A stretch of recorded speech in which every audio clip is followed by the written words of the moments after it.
Hi guys! Welcome dito sa Desana Charo. Ang reading nito ay for collector for anyone who can resonate. Sa reading nito, this is a general and a collector reading your energy at this time. Having you near me, holding you near me, I want you to stay and never go away. It's alright having you near me, holding you near me. I love you tonight. It feels so right. Feels so right. Umiiwas ka, lumalayo ka for your peace of mind, para peaceful yung isipan mo. Ayaw mo masa, ayaw mo gantay. Pero kinikip mo pa rin yung person mo. Hini-wish mo, hiniling mo na puntahan ka niya, pursue ka niya. Energy ng person mo. I want to say that you gave lost in love, that you've opened your heart to me. Underneath all, you know how deep my love could be. Tonight we'll touch until it's time to go. In a competition, mahilig makipag-compete o makipag-ahaway, pwede din. O competition yan, baka mahilig sumali sa competition. O mahilig mong challenge iba. Yan yung person mo. Attractive, pwedeng famous to, the star. Or kung hindi man siya famous, positive, inspired, no? O nagbibigay inspiration. O parang naging inspirasyon ng iba, pwede din. O inspired na talaga siya. Naka-recover na ito sa anxiety, stress, sa problem, pag-overthink, yan. Naka-recover niya lang dyan. Merong inaantay ito. Yung person mo na to. Meron siya inaantay. And the Empress, very attractive. Very good looking. A marriage material. Nasa kanya na lahat. No? Balance.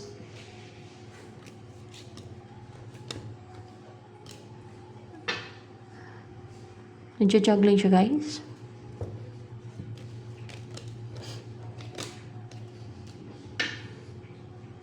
Kung mag-umpisa mo siya ng relationship or hindi.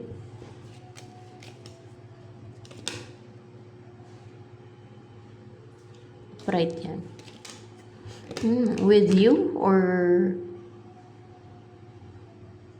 kung may option siya, di sa option niya. Meron siya mga mga choices. Ano to mga options niya sa love life.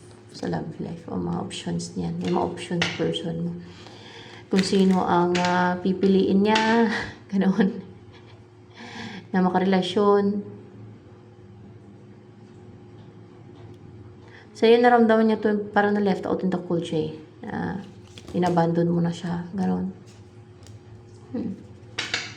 Na komportable ka na, no? Na kontento ka na. You're living a positive life without that person sa buhay mo. Yun ang iniisip niya na stable ka without him or her sa buhay mo. Pero may option siya. Hindi na siya umiiwas Hindi na siya tinatakas-takasan yung ano ba yun?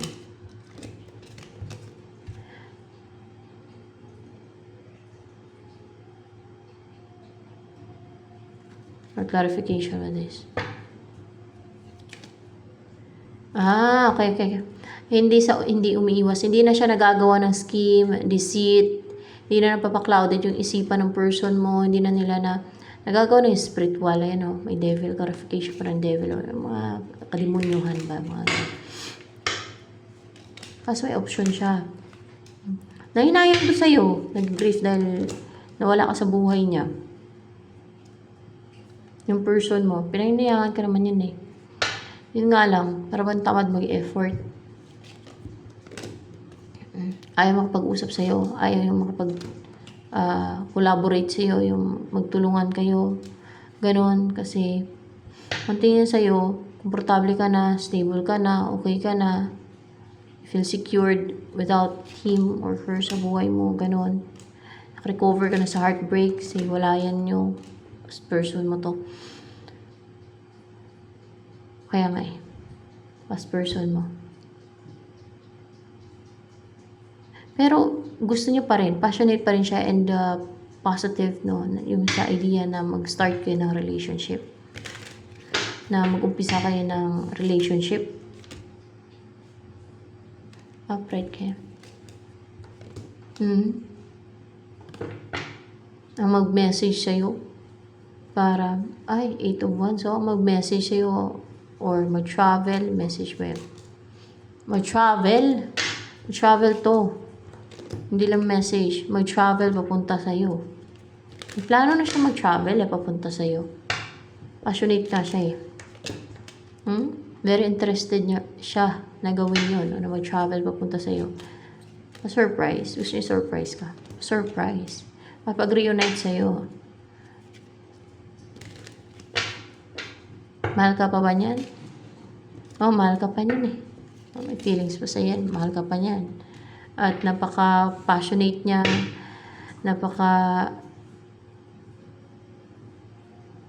Driven, full of desire. Goal-driven, napuntahan ka. Pupuntahan kayo. May distance sa inyo nito. Kahit malapit lang. Basta may distance sa inyo. Kadalasan malayo to pagka mga wala naman 2 of Wands. Pero may pagta-travel. Pwedeng malapit, no? Pwedeng sakay lang ng jeep o kotse. Kung may kotse siya, di ba? Or kung malayo, di, aeroplano. Mas convenient pag aeroplano, no? Kaysa sa barko. Lalo pag Roro, matagal kasi ang Roro. Pag mga papunta ka ng probinsya ba, matagal, tsaka nakakatagtag talaga ng katawan yung Roro. Pero mura lang talaga yung Roro. Gusto mo ng mas more adventure, mas hassle, mas hirapan. May nakita ko eh. Nakita nga. Nakita ko sa Malaga. May init is labas.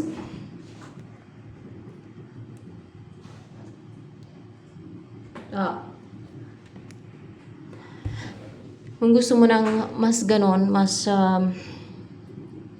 pahirapan na biyahe, di Roro, magpa-probinsya ka, baka sa probinsya yan, o kaya ay kailangan pa niya mag-travel, may pagta-travel yung person bago makarating sa'yo. Gusto ko yung puntahan talaga guys, or driven. Kung sa malayo, kung sa ibang bansa, edi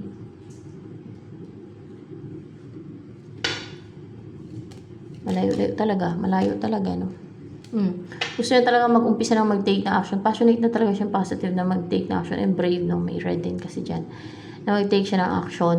May mga red din kasi dito, red. Ang ganda ng lugar, Ang ganda ng lugar.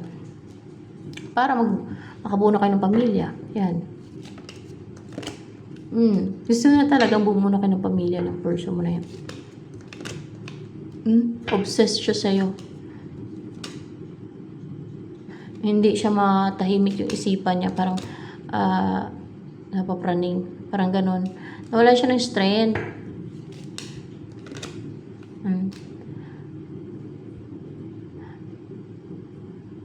Gusto ka na yung maging partner sa buhay. Ang makasal kayong dalawa. Pagdating sa'yo, nawalan siya ng strength. Yung parang, yung naging proud, hindi na siya naging proud dahil sa'yo. Pagdating sa'yo, parang nagpapakumbaba na siya. Parang ganun. Dahil sa'yo. Ayun willing siya magpakumbaba sa'yo na siya mismo susuyo sa'yo. Kasi mahal ka niya. Ganun yun pag mahal ka ng tao. So yan. Ano pang gusto sabihin sa'yo ng person mo? Mahal ka nga niya. Alaya na daw siya. Hindi na nga siya mapalito ng mga mga witches. May mga gumagawa ng spiritual manipulation, manifestation, mga ganyan.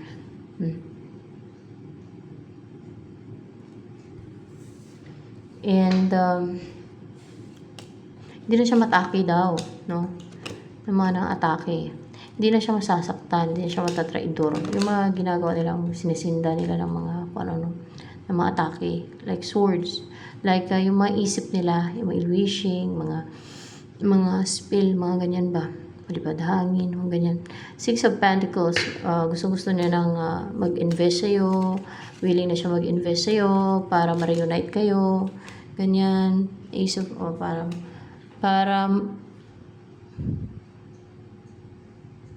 para magkaroon ng reconciliation sa inyo, o nagiging ano na siya, nagiging giving, generous, magiging giving, generous, ng time, effort, energy, and attention sa iyo.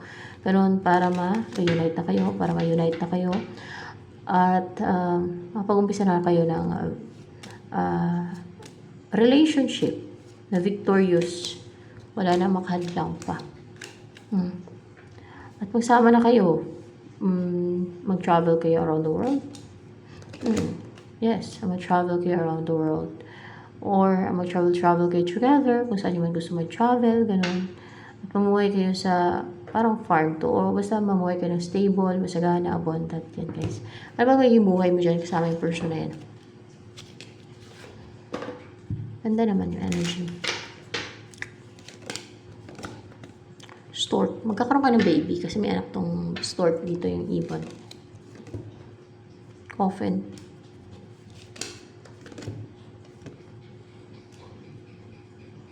Sino malagay sa coffin?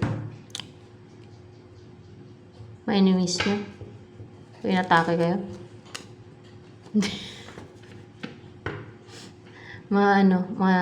Nagpapahiwalay sa inyo? Hindi. Kayo? Lagay sa coffin? Hindi ah. Ba't may coffin kasi? yung mga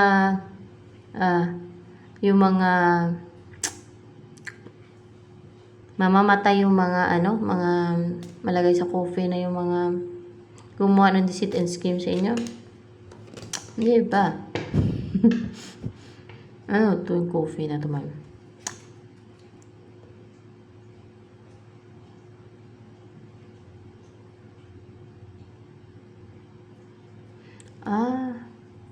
Mamatay na yung mga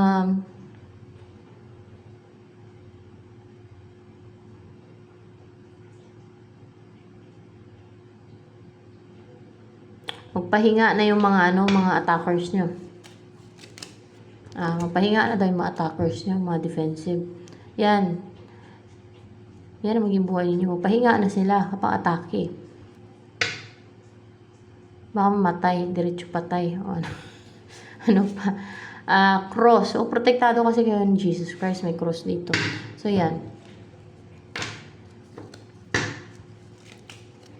Halatang tamad ako mag-reading ngayon. Garden. Ayan nakatatlo na kasi ako tatlong reading na. Garden. Ayan. Ito magiging buhay ninyong dalawa. Palagi kayong mamasyal sa magandang places, or sa bakuran nyo lang, kahit sa bakuran nyo lang, ganyan yung bakuran nyo na you'll spend time outdoors, yan, ganyan. Napakaganda ng paligid, napakaganda, parang ang lilim pa, maliwalas, refresh, yan. So yan, maging ganito ang buhay ninyo. Yan, saya nyo lang, magkakanak kayo, ayan. So yan, ito na lamang guys for collective reading.